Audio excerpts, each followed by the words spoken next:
Put your faith in the light. Hello guys, welcome to another one of my videos. This is Lightblade. Well, in this video I wanted to make an endgame guide for Retribution Paladins. This will be my last guide before the battle for Azeroth ends. So this guide will be valid since the moment I'm making it till the end of battle for Azeroth before the pre-patch, because when the pre-patch hits, all corruptions will be taken away. Okay guys, so also I have another announcement. I got over 3k rider IO.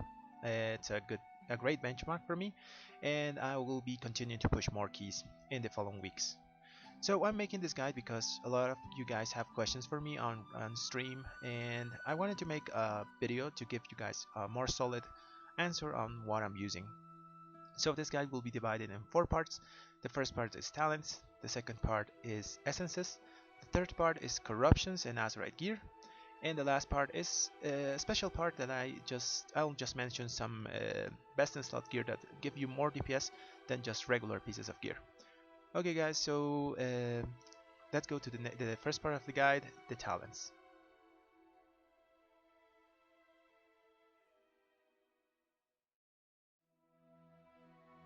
Okay guys, let's go with the talents. So I do a lot of Mythic Plus dungeons, and I do some raiding as well in Mythic Ny'alotha. And well, these are the talents I use for that. So on the first row, there's two options. The first one is Zeal. Zeal is just a go-to talent for Mythic Plus dungeons, especially the ones where there's a lot of trash, since it doesn't interfere with the usage of a Divine Storm. You can use Divine Storm on 2 targets and more. The other option is Execution Sentence.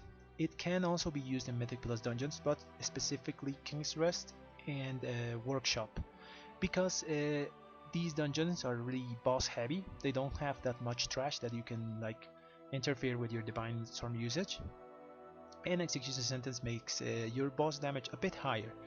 The Execution Sentence is also really useful for just boss fights like in raids. So those are our 2 options. So Seal for Mythic Plus dungeons and Execution Sentence for heavy single target encounters. On the next row we have only one option, that's Hammer Wrath. Hammer Wrath is just too powerful because it deals holy damage, and we're stacking a lot of mastery with this endgame build. So Hammer Wrath is the only option on this row. The next one is Utility. So you can take any of the 3 depending on the situation. Fist of Justice is just the go-to because it's very useful to just reduce the cooldown on your stun. The other options are Repentance if your group like needs single target CC on specific mobs, and Blinding Light if you guys are doing like big pulls and there's a lot of enemies to interrupt. This is a pseudo AoE interrupt. So those are the 3 options you can use depending on the encounter. I normally go with Fist of Justice almost all the time. Let's go to the row 60. So in this row there's only one option, and it's Wake of Ashes. Wake of Ashes deals holy damage. It also slows the targets that it hits, and it's an AoE cone. If the target is an undead, it stuns it for 5 seconds. So it's just really powerful doing burst AoE.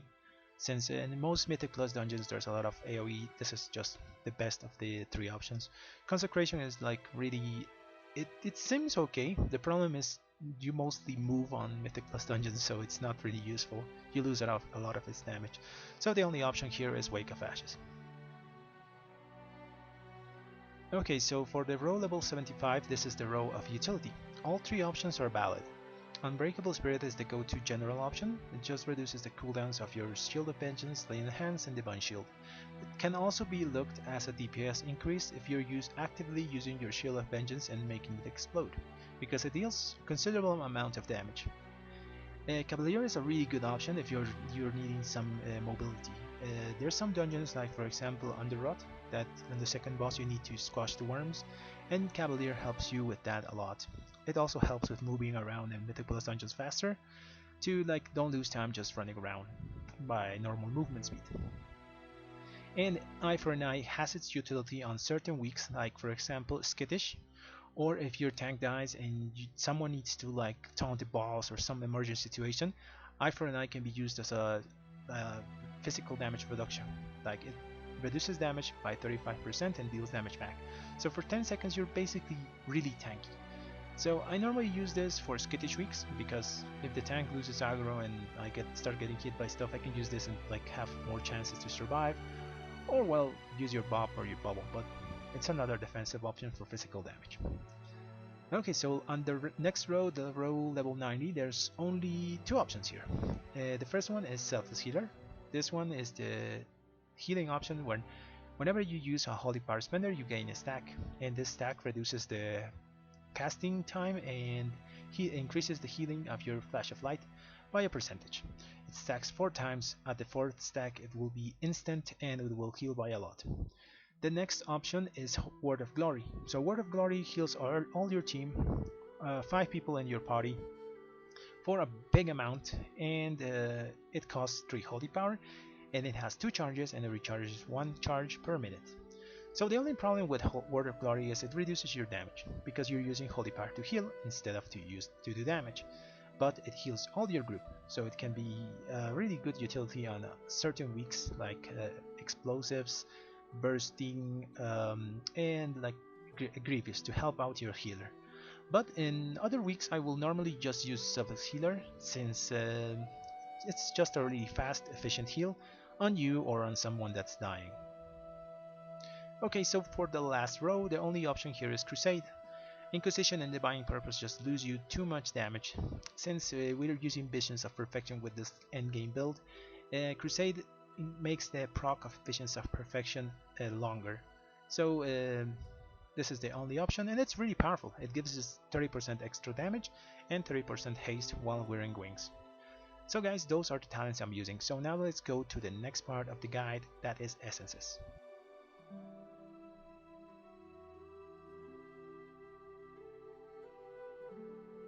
Okay guys, let's talk about essences now. So for Retribution Paladins, 3 out of our 4 essences are set in stone, so we won't ever change them till the end of Battle for Azeroth. So the first one is Visions of Perfection. This is our major essence, and this is just the best essence for Retribution Paladins there is. There's not any of these essences that can compare to it, because it gives us free Avenging Wrath, or I mean Crusade, because we're using Crusade with this build. So it gives us 9 seconds of Crusade, and in these 9 seconds you can actually like stack it to the full stacks of Crusade, and it can sometimes even proc off the proc, so you get extended. So it means like you get 18 seconds of free wings, even though maybe your like normal wings was on cooldown. So you get a ton of damage from this essence alone. Always try to get it at rank 3. The next essence that's set in stone is Conflict and Strife. Conflict and Strife is a pretty simple essence. It gives you a versatility, and versatility is equal to percentage extra damage and healing. So at max stacks, this gives you about 6% extra damage and healing, and it's pretty simple to use. You only just do stuff and you get extra damage. That's why it's one of our best in slot essences. The next one is Breath of the Dying. Breath of the Dying is an essence that's single target. It doesn't do AoE damage, but the single target it does is really high, because it deals like about 30k extra 30k damage on a proc, and it heals you for 50% of that. But the interesting part is that on a target that's 20% health or below, there's a 400% extra chance that it will happen. So this is really good on execute phases, and that's why it's one of our best in slot essences. Even though we're not stacking a lot of haste to proc it a lot like other classes like Demon Hunters and stuff, like when you have a target under 20% health and you use wings, you have a lot of haste, so this thing will proc like crazy. And even without wings, it still procs a lot. So that's why it's one of our best installed essences. Let's go now to the one that can change. So Memory of Lucid Dreams is our best installed essence for AoE damage, because it gives us free versatility on a proc, and it also heals us for a nice amount. It also refunds 50% of the holy power spent, last spent holy power, and it's really good because you can chain like one Divine Storm, and then it refunds you one holy power, and you get another Divine Storm chained after that, or Templar's Verdict. But this is really powerful, mostly in AoE situations and Mythic Plus dungeons with a lot of mobs. Okay, so the change would be for Essence of the Focusing Iris.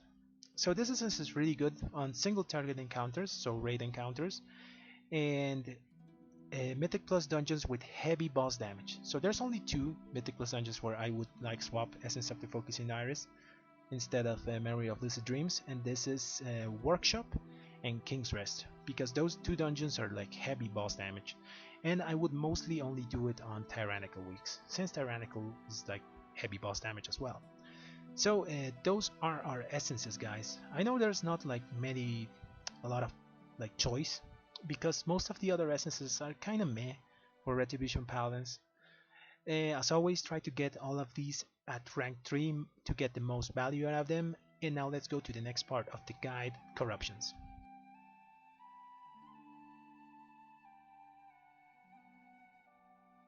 Okay guys, let's talk about corruptions and Azerite traits. So for corruptions, my current corruptions are 6 Masterful 3s, 1 Masterful 2, and 1 Ineffable Truth 1. So this gives me a really good balance on having a lot of mastery when I use Crusade, and also having more Crusades over the course of a dungeon because of the Ineffable Truth 1. Having said that, that's my current build. I'm always trying to be under 40 corruption, and this is like something that I think you guys also should do. Always try to be under 40 corruption. It's not worth it to be fighting with the thing from beyond, especially if you're doing some high content and there's some places like where there's a lot of trash and you are assigned to interrupt something and stun something, and you have to use like your stun on a thing from beyond to stop it. You sometimes can miss a interrupt, or let a nat cast, or let a nat do something that's really dangerous and can kill someone in your group. So it's not worth it to have more than 40 corruption as a Retribution Paladin. So each week I just adjust my corruptions and increase my Masterfuls 2s, 3s, while being under 40 corruption. So that's what I've been doing all this time. On the end game part, so when we get to 135 corruption resistance, that's the cap with the extra essence Breath of the Dying, we will have 135 corruption resistance on top of the cape. So when that time comes, my full build of corruptions will be 7 Masterful 2s and 1 Ineffable Truth 2. So this will give you the same, a really good balance between having more wings and having a lot of damage in those wings. Also, this build will leave you with 35 corruption total, and this is under the 40 threshold, so it's really good at the end. You won't have to ever worry about the thing from beyond. You can focus on doing your rotation and just doing anything you can, like interrupting, stunning, slowing, whatever you need to help your group out, and not have to worry about like running away from the thing from beyond, or running away from your eyes. Sometimes you get double or triple eyes and you have to like run away and stop doing damage. So that's really good for the end game build. Okay, now let's go to Azerite traits. So Azerite traits are really simple for Retribution Paladin. They haven't changed a lot since the last time I've made a guide. So the combination that we want to have is 3 Light's Decrees, 2 Avengers Mights, and 1 Imperium Power, or you can do also 3 Avengers Mights, 2 Light's Decree, and 1 Imperium Power. At the moment, I've done the simulations a lot in Simcraft, and there's basically no difference in whichever build you use. This is because since Light's Decree also scales out of mastery, it doesn't really get reduced if you like swap Avengers Mights or Light's Decrees. You will basically do the same damage with any of the two combinations. Always remember though, always just 1 Imperium Power, don't get more than 1. Okay, so that being said, there's some considerations on Azerite traits if you're doing like high content. This is like some Azerite traits are really good because they have a really good defensive Azerite trait. For example, some Azerite traits that have Light's Decree and Avenger's Might at the same time. For example, this Catraxi Binder's Pauldrons has the 2 good ones. Then it has Life Speed, that its haste is a really good like minor, and the Resounding Protection. So if you can get a Resounding Protection on top of their best Azerite traits on a piece of gear, use that. Resounding Protection is a really powerful minor like defensive Azerite trait, because it will let you absorb more damage on the course of the dungeons. or the fights, and it will make like your healer's life easier. That will increase the DPS of the group because the healer can sometimes DPS instead of heal. Also, it's really good to use like a resounding protection on certain weeks where there's a lot of damage, for example Grievous or Bursting. So that's the main thing about Azerite traits that you have to look for. Okay guys, so now let's go to the last part of the guide that I'm calling special best in slot gear that you can get. Okay guys, now let's talk about best in slot gear for Retribution Paladins. So I'm not going to talk about like best in slot regular pieces of gear, I'm going to talk about special gear that gives you an extra advantage in DPS. So let's start with the Mechanome rings. This little combo of 2 rings gives you a lot of damage just because of the proc that it gives. So you get these from the Mythic Plus Dungeons Workshop and Junkyard. So one of the rings will have an effect that if you do something, and the other one will get an effect that then you get something. So the combo that we're looking for is if you damage an enemy while you're behind them, or there's another one that whenever you use 3 abilities, then the other ring that we are going to look for is you gain a haste. So the gain haste is like an equivalent of 3 gems. It's almost 3 gems in DPS value, so they are giving you a lot of damage here. It's about 1 to 1.5% DPS, and this little combo will give you a small edge over other DPS, unless they are also using it. But it's a really good combo to farm. If you're doing Mythic Plus Dungeons, try to get them. Okay, now let's go to talk about trinkets. Trinkets are really important for Retribution Paladins. There's only one unused trinket that's at the moment the best in slot for Red Paladins, and this is the Vial of Animated Blood. This one drops from Underrot, Mythic Plus Dungeons, and it's a really powerful trinket because it has a 1.5 minute cooldown. This syncs up with our Avenging Rat Crusade, even though sometimes it can desync because we're using the Ineffable Truth corruption. You can still use it like in the middle of your crusade. You won't lose a lot of damage because the good thing about this trinket is most of its damage is dealt on the first 10 seconds. After 10 seconds, the strength that it gives, it's not really high. It's still an increase in damage, but don't be afraid to use if your wings and your vial of blood are desynced. Use your vial in the middle of crusade when there's only 15 seconds left. Use it. Okay, so another best in slot trinket to have is the Humming Black Dragon Scale, or if you can get the Titan Shard from Raden. So the other best in slot is this thing, the Vita Charge Titan Shard. So both of these do the same thing. They increase your haste, but the Titan Shard is better in group content because it also increases the haste of your group. So even though we're like not stacking like a lot of haste, you might notice that we get a lot from just our trinkets and our rings on this build. So those are our best in slot trinkets. For unused, Vial of Animated Blood, and for passive trinket, Humming Black Dragon Scale, and if you can get and your guild is pushing high mythic content, you can get the Raden Titan Shard, Beta Charge Titan Shard. Okay, now let's go to 2 other pieces of gear that are best in slot for Retribution Paladins. These I don't have at the moment. And the first one is Devastation Sour. So this sword is the best weapon that you can get in Battle for Azeroth just because of its item level. 485 weapon has more damage per second, has more strength, has more stamina. The only bad part of this weapon is it doesn't have like a mastery on it, since we're trying to get a lot of mastery on all the pieces of our gear, but this is offset because it has like higher damage per second.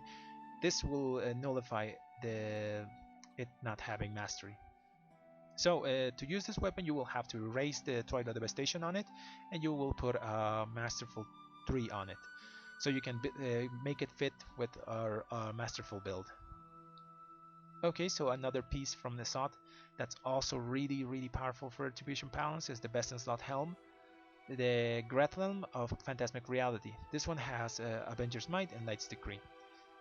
Those are our best in slot traits as a Retribution Paladin. The only other helm that has the same Azerite traits is the helm from PvP, from arenas and PvP after a 1900. But the helm from Ny'alotha is just better because it has a higher item level. You will be able to, whenever you max this out, be a 490 piece. So that's really strong. So those are the best and slot pieces that you can go look for if your guild is like pushing for high mythic, or you want to farm like a lot of Mechanum dungeons. This will give you an edge over other people that don't have them, because it's, although it's a small DPS edge, you will still have it. So that's all for the guide, guys. I hope you liked this guide. I hope it was useful. This will be my last guide, as I said at the start of the video, my guide for BFA. And I will be doing other videos because I'm looking for a lot of news of Red Paladins and Shadowlands. It's looking to be really great, like for the Covenant stuff and like all the abilities we're getting. Some of them are really bad, but some of them are really good. And I'm hoping the Kyrian one is the good one because I really like the Kyrian aesthetic. Okay, guys, so this is the end of the video. Please like it, like and subscribe if you like the video, and thanks for watching.